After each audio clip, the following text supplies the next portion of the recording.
Well, there's really no comparison. You live in the same region, really. Well, it's very telling that people who historically have found excuses for why they cannot help strengthen democracy in their countries are running out of excuses, because now when we have this conversation, we're not comparing things that are happening between African countries and countries on other continents. We're talking about positive, very nice developments on the continent itself. And I think that today, as we celebrate Benin, a lot of Africans in some other countries must be asking themselves, if it can happen in Benin, why couldn't it happen in our own country?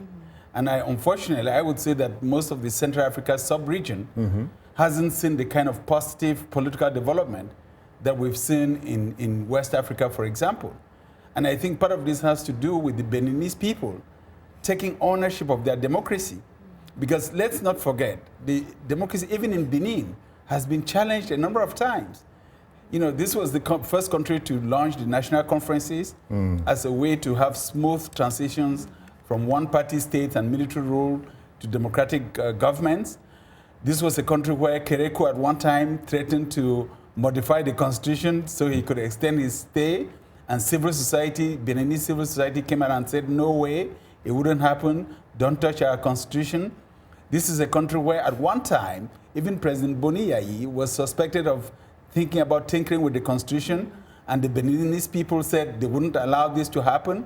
So the people in Benin have taken ownership of their democracy. And I think it's wonderful to see the diversity that's emerging from their leaders. They've gone from a former military leader to a former World Bank senior official in Soglo, to another West African banker in Boni Yayi, and now to someone from the private sector. And I think that diversity is by itself very invigorating, and Benin really is leading the way in many, many different fronts. There are, in fact, a lot of people who say that you do not expect somebody who has been, for example, a senior military officer, frankly, to transform himself into a Democrat. And it looks like basically Matthew Kerekou accomplished that. Well, he surprised from a dictator, really, to a Democrat. He surprised a lot of people, and I think he was able to go with the wind. And in Benin, people refer to him as the chameleon, because he was able to change his colors to adapt to the changing winds of the 21st century. And I think when he left power, he was well respected for that and for the contribution that he'd done to consolidate democracy in his country. May he so, of course, last in eternal peace, because he passed away recently. He passed away, yeah. Very interesting. Right. Again, when you look at Senegal, here is Macky Sall, a president, of course, who defeated another president who had wanted to shift the constitutional political goalposts.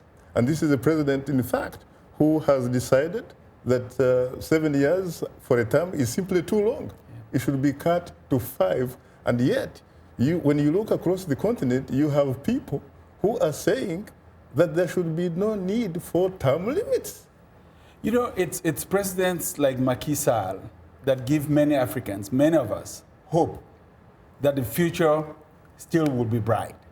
That contrary to some of what we're seeing, where presidents that are in their 80s are even still trying to hang on to political power, we have a young president. He's 56, 57. You're talking 80s. What about 90s? You're talking about Zimbabwe, Robert Mugabe. In their 90s, who want to stick to power. And we have a young president who is dynamic, well-educated, who could still have wanted to stay, who has come up with a lot of constitutional reforms, including reducing the presidential term limit and making sure that it's 2 5-year terms going forward.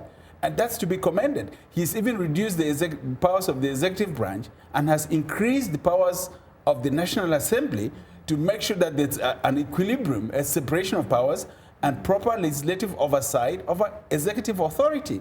He's strengthened the judiciary so that members of the Supreme Court are not just appointed by the executive branch, but more members are appointed by the legislative branch and other professional associations. So this is very uplifting, and I feel like an African that, the dawn, we're getting close to the dawn for democratic governance on our continent. Very interesting. What about a young American president in the 1990s? I'm talking about Bill Clinton, who was also, in fact, a former Oxford Rhodes Scholar to boot, with his cast, of course, of supporters. I'm talking about Secretary of State Madeleine Albright and Susan Rice, who was in charge, of course, of the African continent, who identified 5 African countries where they said that was the future for African democracy.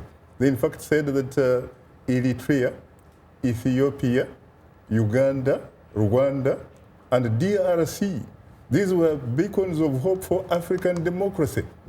These were, in fact, a new bleed of African leaders who, according to a lot of critics, have actually turned out to be a new bleed of African dictators. Well, I should say, first of all, that Madeleine Albright is the chairman of the board of directors of NDI. And I think she's very committed to the continent and especially to issues pertaining to democratic governance. But what happened in the 90s, I also think there was an effervescence about things that were happening around the world. The Berlin Wall came down. And even in Africa, apartheid was ending in South Africa. Nelson Mandela was coming out of jail. There was a lot of effervescence about the continent.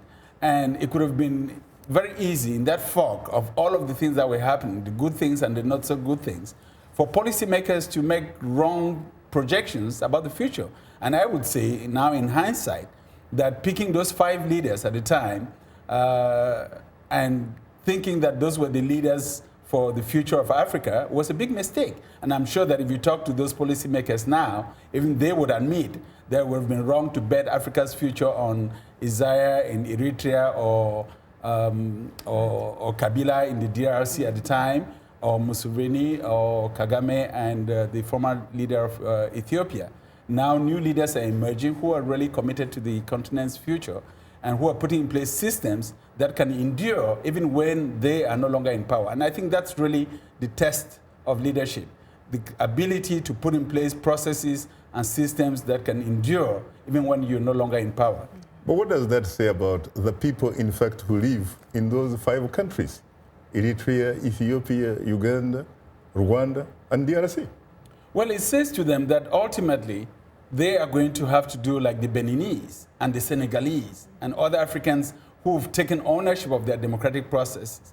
And that sometimes projections by policymakers from other countries, even if they mean well, even if they're friendly countries, ultimately are not going to be the determining factor in terms of what happens in those countries with regards to democratic governance. What about the role of development partners?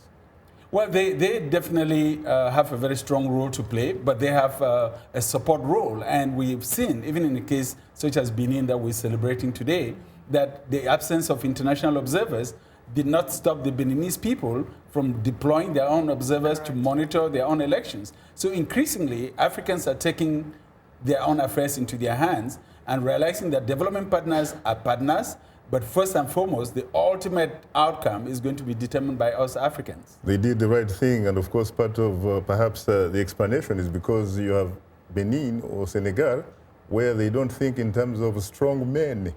They think in terms of strong institutions. Exactly. Very interesting. You are tuned into Straight Talk Africa. We'll have more of a discussion in a moment. But first, here is Mariama Jaro. Take it away, Mariama. Well, thanks, Shaka. And I always say that it's all about the West African food. So maybe we should start importing some of our foods in some of these countries. But still to come, we'll reveal some of the outstanding feedback we've received from you through social media. But now here is our letter of the week from someone who responded to our question of the week. Patricia Namdi from Kamuli in Uganda writes, Benin, like many African countries, faces a number of problems, and the new president has to find an immediate solution. These include corruption, poverty, discrimination of women and the disabled, female genital mutilation, unemployment, land issues, weak education systems, and poor health. Addressing all these problems will help the people of Benin have a better standard of living.